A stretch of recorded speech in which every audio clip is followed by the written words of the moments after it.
The Trump administration is quite worried that at the end of his term, he may be legitimately facing serious threats of being debanked, depending on what administration comes in after him. So I think that World Liberty Financial is their kind of tract of building a defensible banking system for themselves and their friends. And then I think that stablecoins fit into a broader theme of the US government.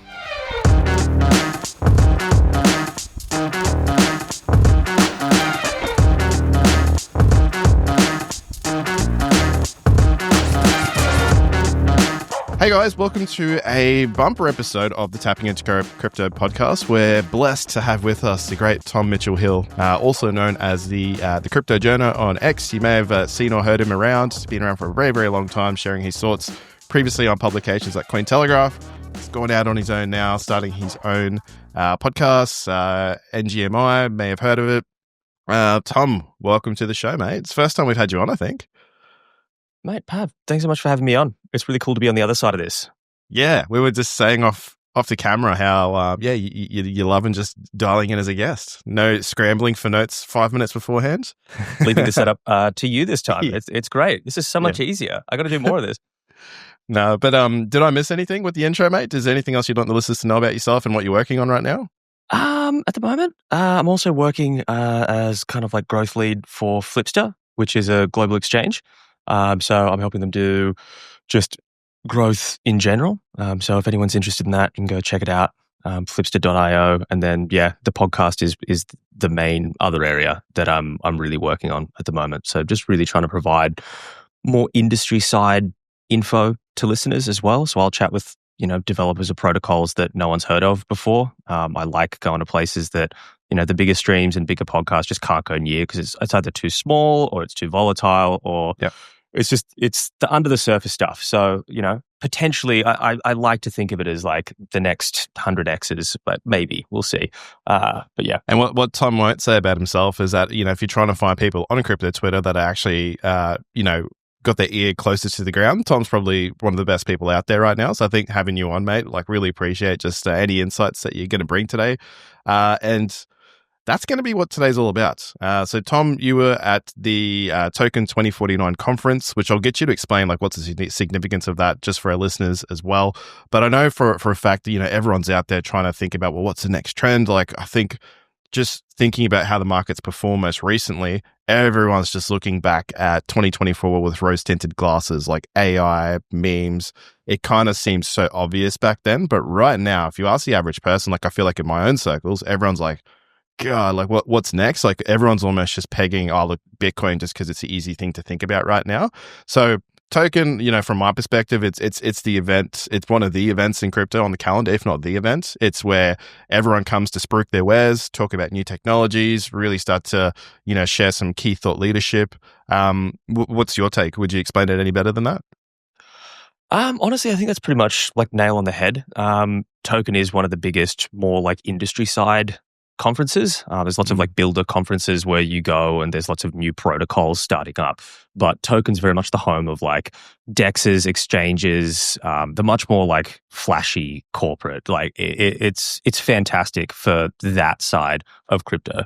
If you want to see what brands are doing and which new exchanges are popping up, and it's very, very BD heavy. A lot of exchanges are kind of pushing very similar products at the micro scale, and so you have lots of BD work, boots on ground, people coming up and talking to you. It's a really, really good place to just go and just basically be exhausted after 8 hours of walking around it and chatting to literally everyone. Because and it was in Singapore. Is it always in Singapore or? They have one in Singapore and one in Dubai. They alternate. I should know this, but in this year it was in Singapore. It's funny because I live in Melbourne and I'm always just moaning about it being too bloody cold and rainy. And I took one step outside the airport and thought, man, this is way too hot. I want to go back to Melbourne. For those people that have never been to Singapore, it's best described as soon as you walk out of any building, you're basically having a shower of sweat. It's just really, really humid. But really cool city in a lot of ways just for food. And I think for catching up with people like this, it's a nice venue too. So Mate, let's just dive into the meat and potato of it all. What's I know like off the camera we started talking about how this token was so different to last year. You know, you're talking about this being a real event for the developers and the builders to really showcase what they're doing right now. Can you kind of give us some insights into what last year was like to start with and how you feel like this year sort of went? Yeah, so token's always been more like corporate industry side, but I think last year, just in terms of what interested people from the conference, the main thing that went gigaviral from last year's token was Murad's thesis on like meme coins as religion. And this was this massive just like moment where everyone was like, oh my God, wow, meme coin, they're like modern communities. Oh, we're going to build religions around it. That should have been the sign to take profit on that day. Like when that was going around, I should have clipped half the stack. But again, for the people that aren't aware of his speech or who Murad is, can you just give like a quick 30 seconds on who he is and what he said? Okay, so Murad is at must.murad on Twitter. He's now known as like basically the biggest kind of like bag worker for SPX 6900, which is a meme coin on ETH. But before that, he had a thing called the Murad list, which was all of these meme coins that were just absolutely ripping throughout 2024. And he very much popularized this idea of memes being like digital religions. And so they're not just like valueless assets. He was like, no, the value is in the community. It's in all of this. It's in the culture. Kind of like extracurricular cultural stuff. And then, so, you know, some of that, again, I don't want to just like poo-poo the guy. I think he's on the money with some things, but yeah, when price went down, everyone was like, wait a second, this isn't a religion. I've just got a lot of tokens. Well, maybe it is, right? Some religions in the past have crashed and burned too, so maybe it is pretty close. But I mean, when you think about it, some of these communities, they get pretty cult-like. Like they will go and take out other meme coins. So, I mean, who knows, right? Oh. But yeah, SPX 6900 is what I would consider to be a digital cult. Those guys are crazy. They're mental. So yeah. Okay. So he was a key sort of takeaway from the last token. So I guess what we could take away from that is like there was definitely a more meme coin centric sort of theme happening last year. More. I think last year it was a lot more financial nihilism was a really dominant theme last year. I don't think people had as much like belief in the industry because there was a lot of like the high float, low FDV tokens being launched. There was a lot of like VC chains. The tech side was really disenchanting to a lot of people. They're like, great, another data availability layer for ETH and all this other like tech that like no one really cared about at all. And meme coins were the only thing that was up. So I think a lot of people just felt a bit like fatigued, especially coming out of 2022. You know, Bitcoin was up a lot, but ETH was struggling. So everyone's kind of like, what are we doing here? But this token was much, much more optimistic. Like the sense in the air was one of like the tech's good, the infra's good, Trump's bull posting our bags. The US administration there was talk of Trump at the event. Yeah. So a lot of the talks at the event were centered around the US administration's new stance on crypto. And it was just everyone kind of getting around being like, holy shit, it's really happening. Like the government is backing the industry. It's no longer like a pipe dream. I think there was enthusiasm last year because I think it was pre-election and some people had a sense that Trump might get in, but it was like right around this time where people didn't know and things weren't looking that hot. But this year, you know, they've got the backing of the world's largest government and economy. So everyone's a lot more optimistic about what crypto is going to look like next year and the year after that. And then at the end of Trump's term, who knows? But while he's in, the industry looks good. And so on that point, then, did you see the presence of like, I don't know, I think institutions have been a big one this year, where like with a lot of DATs, like the digital asset treasuries, kind of talking about their models and things like that, I'm guessing. Yeah, so Tom Lee was on stage from Fundstrat talking about ETH. Eric Trump made a virtual appearance. There was lots of like the DAT guys. I think that the main themes from this conference were stablecoins in particular were very, very strong. Lots of chatter about that, which does make a lot of sense. And I get a bit tinfoil hat with my stablecoin dominance theory. We can get into that in a sec, but I actually want to hear it. Yeah. Okay.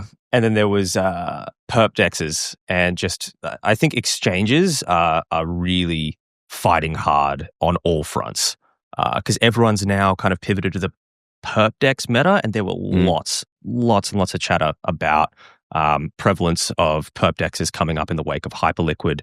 Hyperliquid was also running a bunch of events at Tokens. There was lots and lots of chatter about that too. Yeah, lots and lots of bullishness on more decentralized stuff happening at Token, which is really cool. And then obviously, like every conference, there's also a lot of like, you know, these really kind of like grifty projects that you've never heard anything about, but for some reason they have this giant booth and all this stuff going on. You're like, who is this? How come I've never heard of them? So yeah, okay. Yeah. So one of the things I always find really interesting, especially with crypto events, is I always put a pretty clear line between people like putting in like that infrastructure play. Hey, look, we're building the next layer to do the next big things in crypto versus actually application, which I feel like if you pull back to 2021 even, like there was more of that emphasis on like, hey, look, this is we're gonna do business different. Like this is the app that's gonna take over XYZ in traditional finance. Did you kind of feel like this was still very much just leaning on, hey, look, we're building rails for things as opposed to solutions? This is the interesting bit, because I think that for a very long time, a lot of crypto was solutions looking for problems. It was like, we've got this thing, and it's like, that's cool, but like, what does this fix? Like, you can tell it was kind of dreamed up by a team of devs being like, man, the code is awesome, but in terms of the number of people that are going to, the tech is great, but you're like, the number of users, like who cares, man? I don't mean to sound rude, but it's like, no, but you're right. That's what happens. Yeah. Which retail user is going to open up, this convoluted like L2 gas optimized trading system that you're like, there's 7 people in the world that are going to use this ever. But this year, I think that crypto now, with kind of regulatory stuff being, pulled to the fore, the fact that the administration has made a lot of crypto stuff much, much clearer. A lot of companies are actually able to go out and service areas of the market that were previously a bit murky regulation-wise. And so we're seeing a lot of payments stuff. We're seeing a lot of, like actual utility come forward. And I think that that's what defined this token, was this sense that like, oh, okay, cool. It's not just more infra side stuff. It was, this is for retail, this is for institutions, these are products that are going to work. And yeah, it was nice to feel a sense of like really, really kind of grand optimism in the air. Okay. I feel like that would almost be a first for the industry. Like it's not so much, well, there's still a bit of hype, right? But that sounds a lot more of a, like you said, it's almost like suits coming to crypto. Let's hear the tinfoil hat on stables. Can't let that go. So stablecoins are becoming really, really popular. There was lots and lots of chatter at different just panels about it, even with protocols or, KOLs is a terrible word, but industry leaders that were not even payment like stablecoins side. It was just a topic of discussion that every panelist was asking of like, what are your thoughts on stablecoins to everyone, basically. And I really do think that stablecoins are, and this is borrowing a little bit from Arthur Hayes. He talked about how stablecoins are like a Trojan horse for the crypto industry, in the sense that if you think about crypto, it's digital finance. At the moment, I think that speculation is, a feature, not a bug of crypto. Funnily enough, like we have just built markets around a lot of assets that, don't necessarily have any reason to exist, but there is utility in figuring out how to create liquid digital markets for assets. And you figure out a lot of stuff as you begin to create systems for people to speculate on stuff with. So there is kind of like positive upside to that, even though you could ask questions about what's the value of the underlying. It's almost like a who cares, build the systems, ask questions later kind of problem. And that's why I kind of back it more optimistically than other people do. But with stablecoins, I think a lot of people think of it as like a boring kind of corporate suit side of like, oh, well, stablecoins, it's a very LinkedIn core topic to get stuck into. But I'll try and keep this brief. But I have a bit of a kind of like a bit of a tinfoil hat doomer thesis where I think that the Trump administration Trump is quite worried that I think at the end of his term, he may be legitimately facing serious threats of being debanked, depending on what administration comes in after him. So I think that World Liberty Financial is their kind of tract of building a defensible kind of banking system for themselves and their friends. And then I think that stablecoins fit into a broader theme of the US government, essentially dominating the next era of finance. And it's funny because the XRP guys are always like, oh, XRP is going to revolutionize the global banking system and, oh, it's going to replace the SWIFT system. It's like, no, it's not. It's going to be the US dollar and it's going to be tokenized versions of the US dollar. And the government wants to make sure that every single transaction that occurs on the internet is either with USD as collateral or with USD as settlement. And that's end of story. It makes me think of a quote from Richard Nixon's Treasury Secretary, John Connolly, in 1971. He said, "It's our currency, but it's your problem." And that's one of my favorite. That's one of my favorite quotes about USD dominance ever. And I don't think it's going away anytime soon. So yeah, but it sort of holds so true because, I mean, we're not going to get into macro or anything today, but you even look at the state of the world right now, like you only have to go to Europe to see how bad things are. So all of a sudden the US dollar looks super, super bullish, where that's where all the capital is going to be flying over the next couple of years. So US dominance until there isn't, right? Like all these people calling for the US getting overthrown, like some, I don't know, some sort of like revolution financially is coming. I'm like, maybe, but doesn't look like it.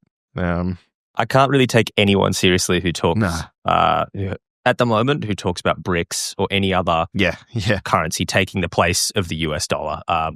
Maybe I may have to eat my own hat on that, but I do think that I'd love to as well. I'll take that side and eat my hat any day. Like it's just how it is, right? So what were like I think just hearing about from what we've heard so far, so the decentralized trading platforms will obviously had a big presence. Like you mentioned Hyperliquid. Was there anyone else that was like really trying to push their product down everyone's, just trying to create lots of awareness? I mean, that's everyone at Token. It's every single booth, every single brand is there just trying to like max attention play. But in terms of products that I think did really well, I kind of floated around the conference on a day where there was just lots and lots of it's hard to pin down one in particular. I think something that I really did like was seeing, and this is less about product and more just something that I found very interesting. This is what we want to hear, mate. The Steady Lads guys did a live podcast on on a panel at TOKEN2049. So that's like Geordie Alexander, Taiki Maeda, those guys have a podcast called Steady Lads, which I strongly recommend to anyone who's looking at just industry side, just info and then also markets as well. They're all very, very switched on guys that have very, very good knowledge of the system. They're often quite early to farming, protocols for airdrops. Taiki in particular is good at this, and then Geordie's a great trader. So yeah, that was really fun to watch.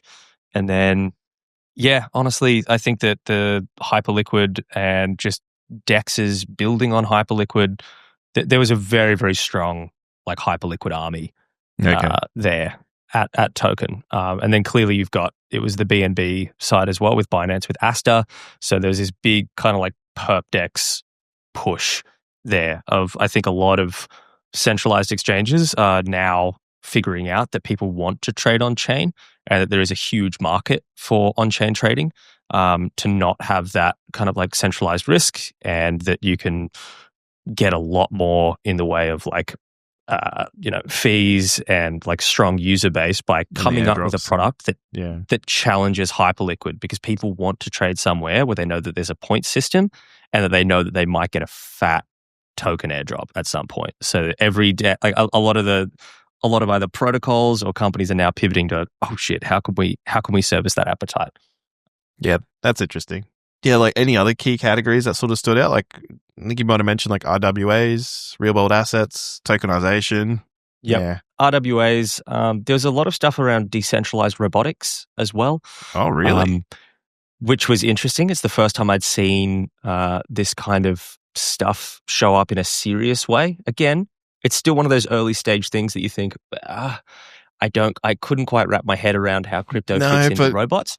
I'm going to humble brag here. but- Like, as AI was cooling off last year, I said, I bet you dollar for money that we see robotics be like the next like speculative theme in the market, just because it's you and I spoke about this. Yeah. Did we really? Oh, I've said it like a few times. I was just like, it just seems like the natural progression of how people think. So that's funny to hear that. So decentralized robotics, DPIN, so like decentralized physical infrastructure networks, which is the acronym, was also popular.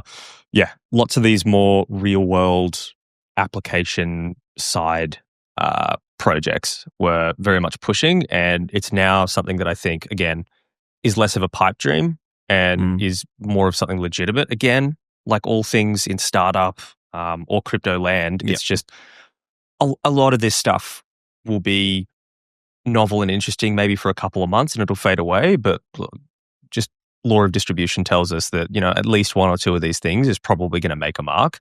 And so I think that there'll be some exciting stuff to see from these more fringe areas in the next, 6 to 12 months. Was there a fair bit of buzz from the people you were speaking to about these things? Like, was it creating a bit of a stir, a bit of a conversation? I still think it's in the early phase of where people are like, okay, tokens with robots. Okay, it's more like using cryptography to secure the data and the networks that robots run on, and so it's applying old crypto systems to new tech. Case. Okay. But it will be interesting to see how they do it.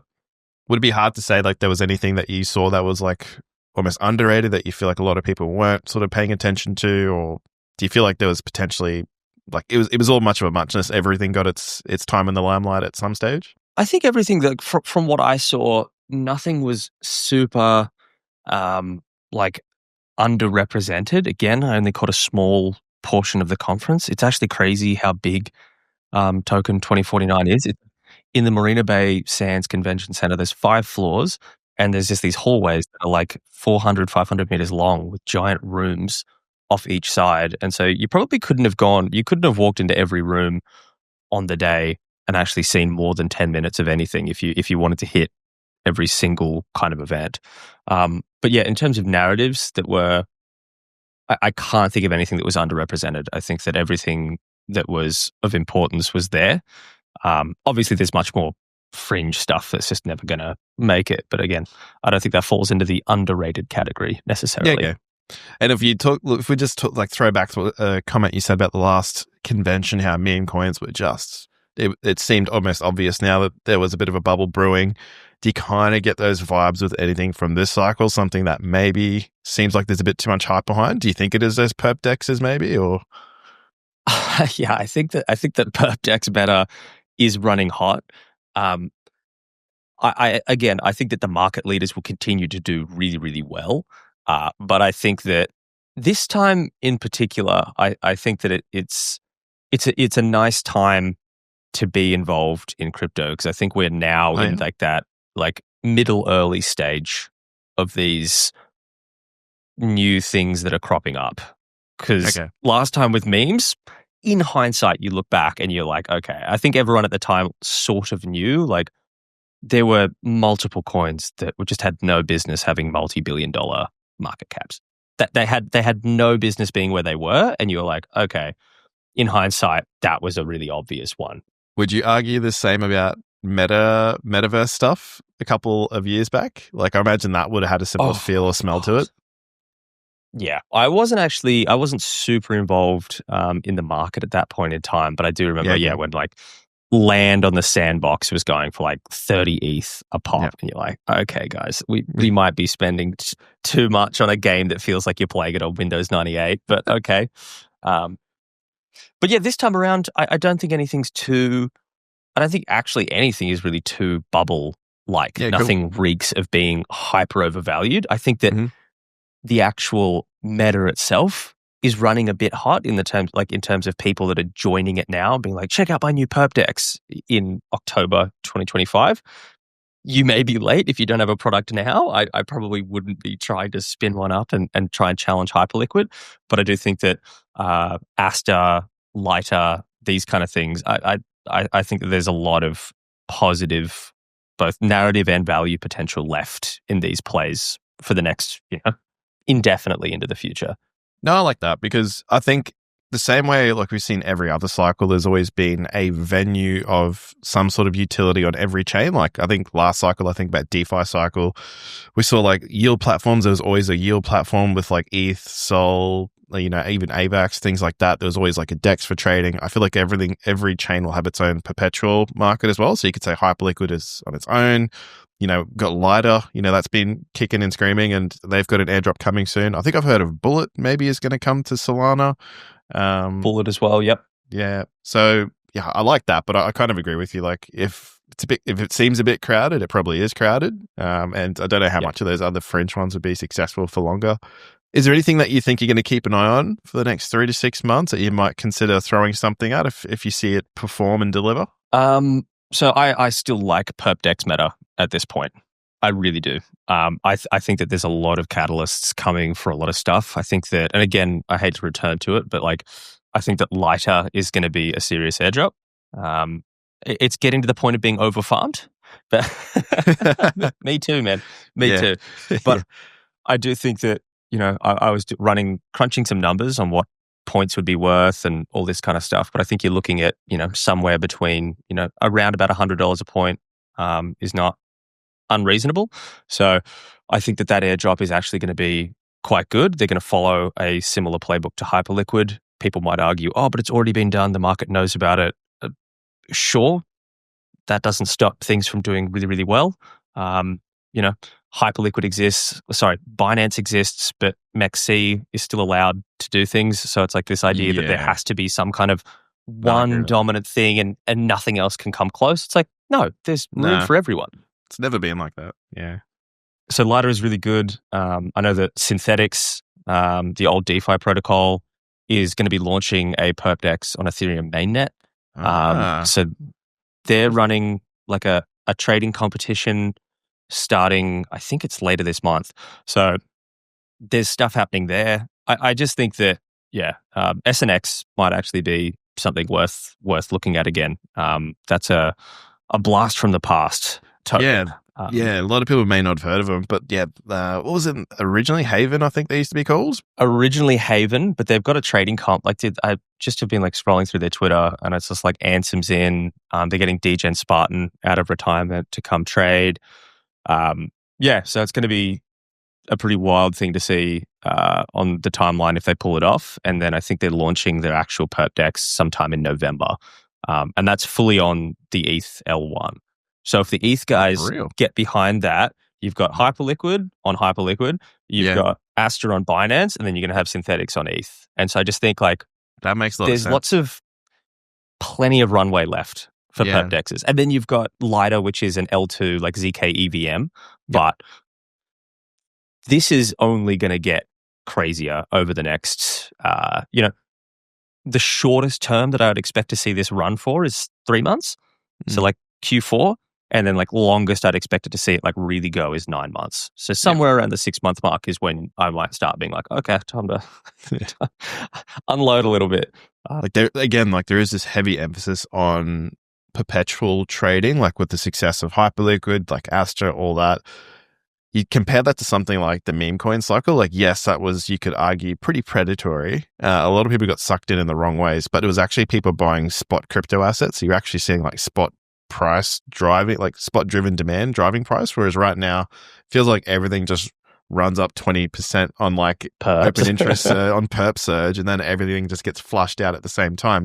Was there sort of any sort of takes on that, or do you have a take on that? Or funnily enough, I do think that Pump, regardless of the fact that meme coins are dead, Pump is still one of like the actual native Pump token. It's doing well. Is a token that I really like midterm, because it's, if you look at how much money it earns on a daily basis in terms of revenue, and then you look at its price and FDV, and you just chart that next to Hyperliquid, it's egregiously undervalued if you want to put it on terms of revenue to market cap and FDV. I think that Pump has the opportunity to do very well.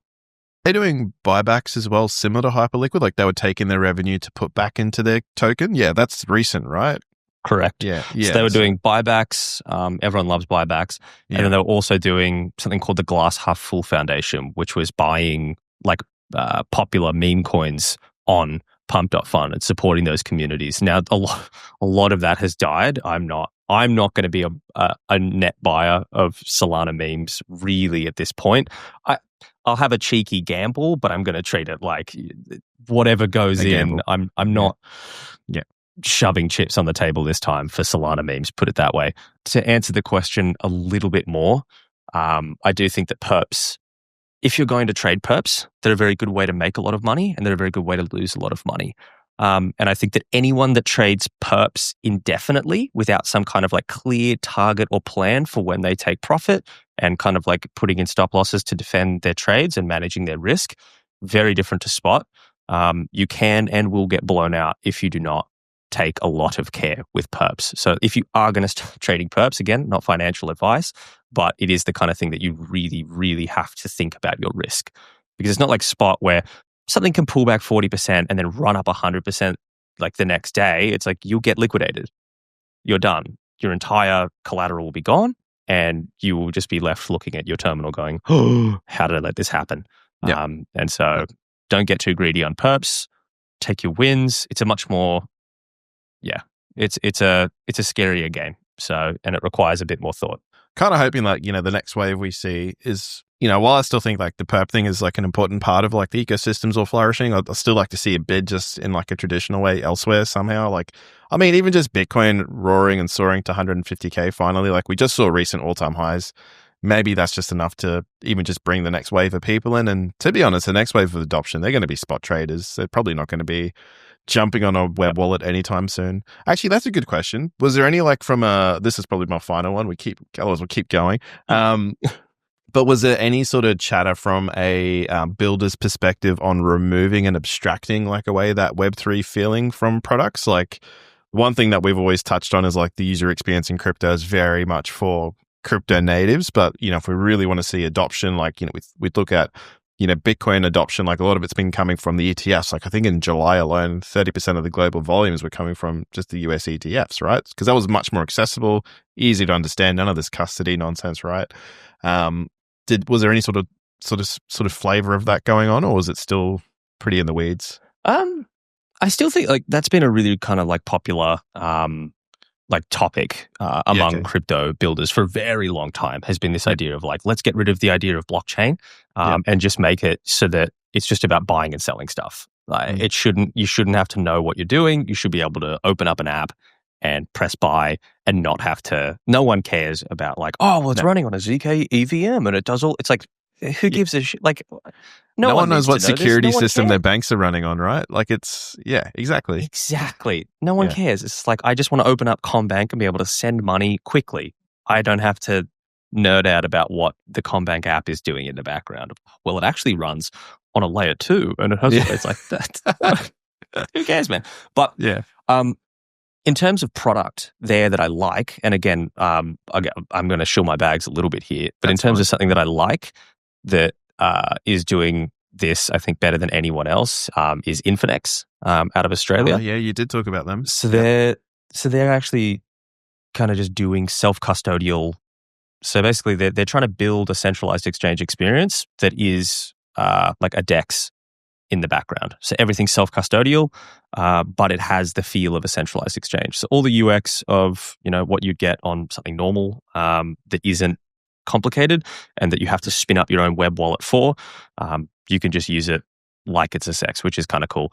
To answer the question again, keep going on tangents, I do think that there is a lot more push for this kind of interoperable, let's just make things as seamless as possible. And I think that the tech is finally getting to this stage where we can see this happening. Like even just this morning, Farcaster integrated Binance Smart Chain into its platform, which and that happened in like 24 hours. So I think we're finally getting to this point where devs and teams are starting to try and build as much as they can and actually have the tech and the funding to actually make stuff that people want to use and to jump on trends quickly and to build out this kind of stuff, like to make it as easy as possible for people. So I'm quite optimistic on the fact that this is going to be much more seamless within the next 12 months. I think we're going to see a lot of apps and a lot of things become less complex. You won't have to have a MetaMask to use crypto at all. So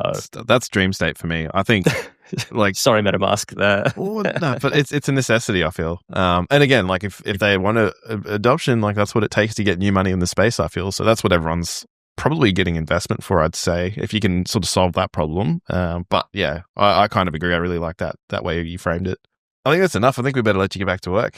Tom, that's it. That's it.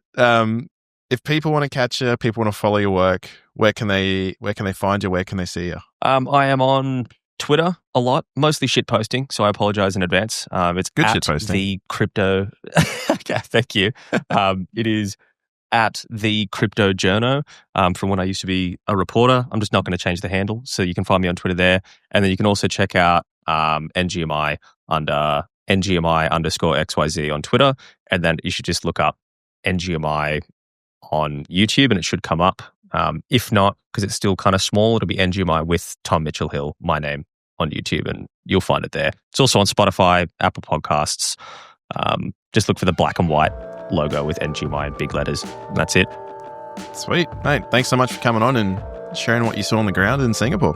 Mate, pleasure. Thanks for having me. No worries.